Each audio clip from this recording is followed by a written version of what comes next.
Assalamualaikum warahmatullahi wabarakatuh. Shalom, Om Swastiastu, Namo Buddhaya, Salam Kebajikan. Pada kesempatan yang berbahagia ini, saya selaku pembicara pertama akan membawakan sebuah mosi yang akan menjadi topik perdebatan atau perbincangan pada debat kali ini.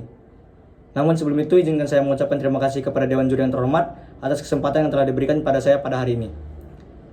Dan juga perkenankan saya untuk memperkenalkan diri saya terlebih dahulu, yaitu nama saya Giovanni Valentino Sembiring. Di sini saya akan berperan sebagai pihak yang pro atau setuju dengan mosi yang telah ditetapkan, yang dimana mosi tersebut adalah Dewan ini akan menghapuskan eksistensi kebun binatang. Saya tegaskan kembali bahwa saya setuju akan hal tersebut. Jadi perlu kita ketahui bahwa kebun binatang pada awalnya adalah memiliki tujuan sebagai tempat penangkaran hewan dengan maksud ingin melakukan konservatif, riset berdasarkan dasar pendidikan, dan juga kebun binatang ini sebagai tempat menampilkan atau mempertunjukkan hewan kepada khalayak banyak dengan dalil pendidikan agar orang-orang tahu mengerti bahwa hewan-hewan tersebut berbentuk bagaimana dan bisa melihat secara langsung hewan-hewan yang berada dalam penangkaran tersebut. Namun seiring dengan berjalannya waktu, tujuan tersebut menjadi sebuah hal yang melenceng, di mana kebun binatang bukan lagi menjadi tempat penangkaran hewan dengan tujuan konservatif dan pendidikan, melainkan menjadi suatu tempat untuk meraup keuntungan dengan mempertunjukkan hewan kepada khalayak banyak tanpa memperkirakan atau mempertimbangkan bagaimana kesejahteraan hewan dan keberlanjutan hewan, dengan yang dimana kesejahteraan hewan di sini sangat dipertimbangkan dalam melencengkan tujuan tersebut, karena hewan-hewan yang habitatnya berada di alam luas berada di atau ditempatkan dalam suatu tempat yang hanya dikotakkan dalam suatu ruangan, sehingga itu akan membuat hewan-hewan depresi. Intinya semua kesejahteraan hewan dipertimbangkan dalam hal tersebut, karena juga hewan-hewan di dalam kebun binatang adalah hewan-hewan buas yang kemudian dididik dari kecil, atau mungkin bahkan ada yang berada dalam atau masuk dalam penangkaran itu setelah dewasa, sehingga memungkinkan sekali bahwa hewan-hewan tersebut akan menjadi hewan-hewan yang depresi. Dan juga dengan dalil konservatif dan pendidikan atau riset yang saya sampaikan di tujuan awal tadi adanya kebun binatang, perlu kita pertanyakan kembali bahwa bagaimana konservatif dan pendidikan dan riset dari pelaksana dari penangkaran hewan pada kebun binatang, apakah sudah cukup memadai atau sudah cukup mumpuni untuk melakukan konservatif riset berdasarkan dalil pendidikan terhadap hewan-hewan yang berada di dalam penangkaran. Karena belum tentu juga para pekerja atau pelaksana di dalam kebun binatang sudah memiliki dalil yang cukup atau wawasan yang cukup luas untuk melakukan konservatif dan riset terhadap hewan-hewan yang berada dalam penangkaran.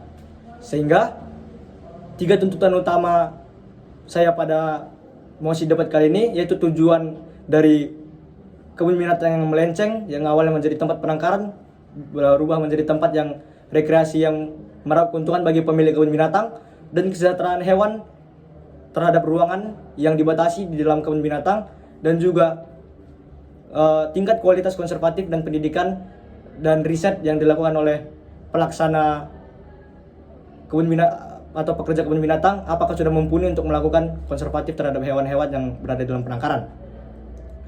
Saya membawa 3 tuntutan ini akan menyampaikan suatu contoh atau suatu kasus yang telah menjadi beban tersendiri bagi saya karena keprihatinan terhadap eksistensi kebun binatang yang melenceng dari tujuan utamanya, yang dimana pada suatu kasus pada tahun 2023 ada satu kasus di salah satu kebun binatang yang ada di Medan, yaitu kebun binatang dengan nama Medan Zoo.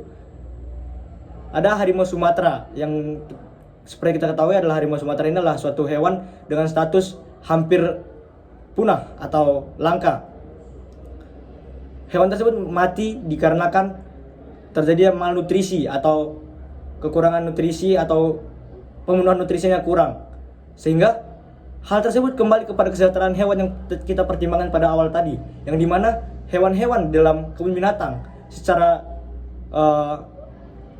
psikologis hewan mereka akan terganggu, akan terdepresi, karena yang mereka awalnya berada di alam luas tapi kita kotakkan dalam satu ruangan yang lebih sempit. Dan juga konservatif dan pendidikan dari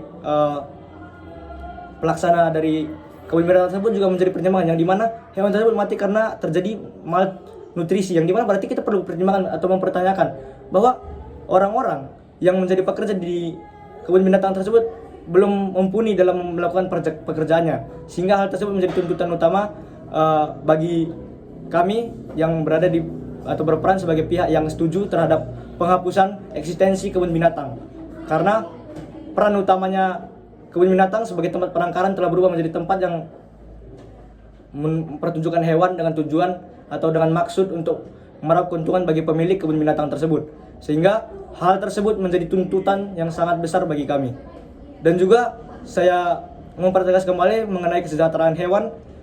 Hewan-hewan seperti kita ketahui bahwa mereka berada di dalam alam yang luas, dengan alam yang dengan habitat yang asli dan murni.